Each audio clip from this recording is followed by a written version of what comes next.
I'll tell you what is the most important thing to me about this movie is that it's based on a true story. As people see the movie, they're blown away. They can't believe this actually is a true story, but I can promise you, because I lived and saw a lot of what went on, and it is a true story. And it's really, the miraculous ending at the end is almost exactly how things transpired. We did have some challenges in our city about the concept of purchasing a motel to take care of homeless families, and there was quite a bit of opposition to it.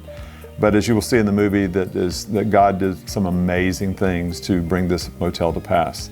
Now, I'll tell you another thing that's very important to me about this movie is really the lead story about Cecil. Cecil was a friend of mine. He was a guy that he was full of life, he was full of joy, and it was a privilege to be able to capture Cecil's story. And Cecil was a man with an infectious smile. He was a man that just loved people, and he was a man that sacrificed for people. And one day as we were talking, we were just friends, and he popped by my office and talked, and we were kind of sharing about his background, and I just grabbed a pad of paper and a pen. I said, Cecil, just kind of tell me about your story. And as he began telling me his story about the violent racism he endured, the suffering that he had, the family not seeing his father until the first time it was in a casket, and all the challenges that he went through in life, prison and attempted murder.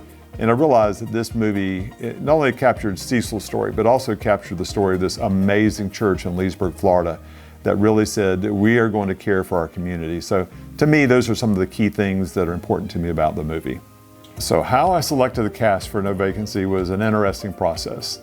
As a producer, I was also the writer on the movie. I really had really key people in mind that I wanted to be a part of this movie. Because Cecil was such a good friend, and I just kind of viewed who would be a great African-American actor to play Cecil Johnston, and hands down, it was T.C. Stallings. And so he was the first name actor we went after. I went to T.C., and it was an interesting process because I emailed his agent who was in L.A., and I said, hey, I'm doing this movie, and I really want T.C. Stallings to play the lead part here. And she got back with me the next day. She says, well, I already know about your church. And I said to this agent, I said, how in the world do you know about Leesburg, Florida, this little dinky town, and you're out there in LA?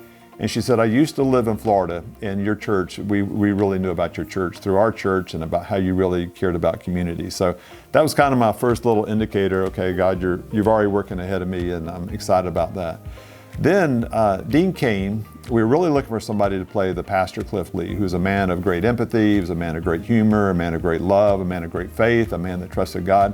I said, who in the world am I going to get? And so it was kind of inverted the process, because I went to, first of all, there was a female actress, a well-known female actress, we went to her agency to get, and she was not available or didn't want to do the film or whatever the decision was, but the agent said, she's not available, but Dean Cain is available. And I said, Dean Cain is the one. So we had to do some negotiation, but we're finally able to get Dean Cain on the movie, and he was a great match. What I say that these are two Superman. Cliff Lee is a Superman, and this guy, Dean Cain, is a Superman. And he just played the role to a T. We really loved Dean. He just captured it well. And again, it's this true story, and we felt like everybody, Dean Cain, TC, all the actors, we just felt that they just really did everything they could to portray this story accurately. It was interesting when we came to the female lead actress. We needed a jaded Orlando Sentinel reporter, somebody had a snarkiness about him and somebody that could pull off that cool factor. And the casting director said to me, she said, Art, you have something very unusual here. You've got a lead role for a lady in her 50s or 60s. And she said, there's just not a ton of roles out there for that. And I said, well, let's just roll it, let's see what happens. Well, we had 1,400 actresses apply for the lead role, and which just buried us. And the top 30 or so were just amazing actresses, all of them that could have carried the film and just helped us with distributors and everything. But then we cut it down to 4, and I just could not make the decision. I was struggling. There was like 4 of them that were just awesome.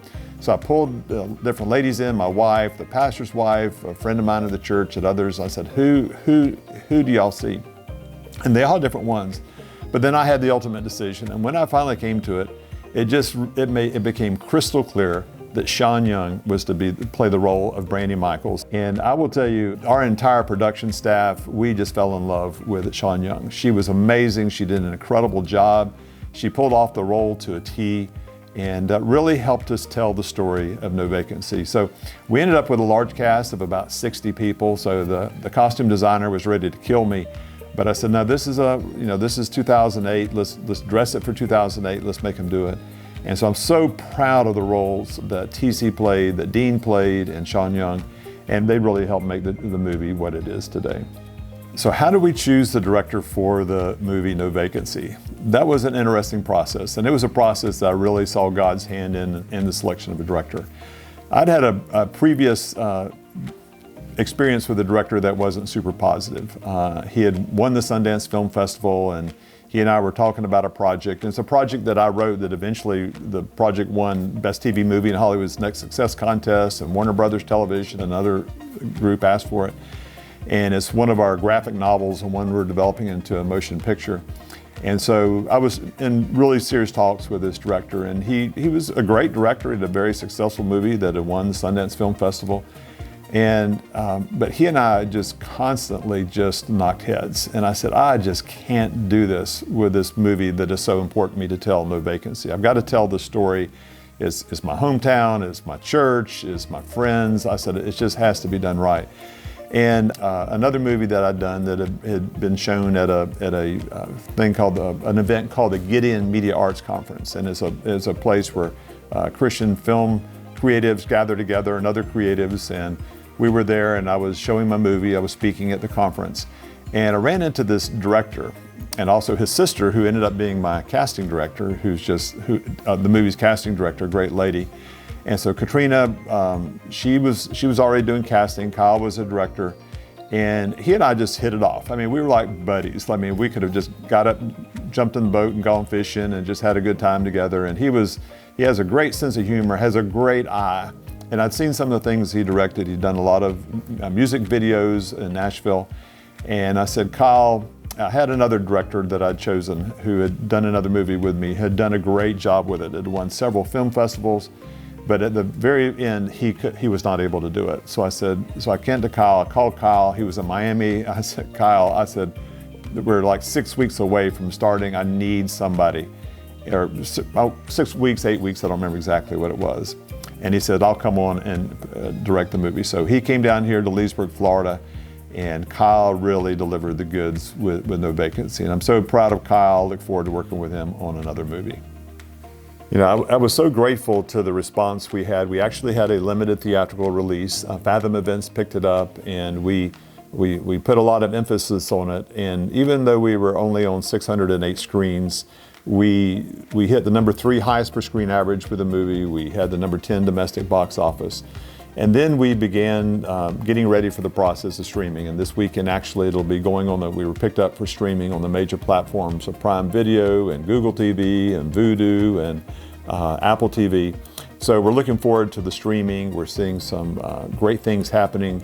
And we're beginning conversations with the distributor for television and cable.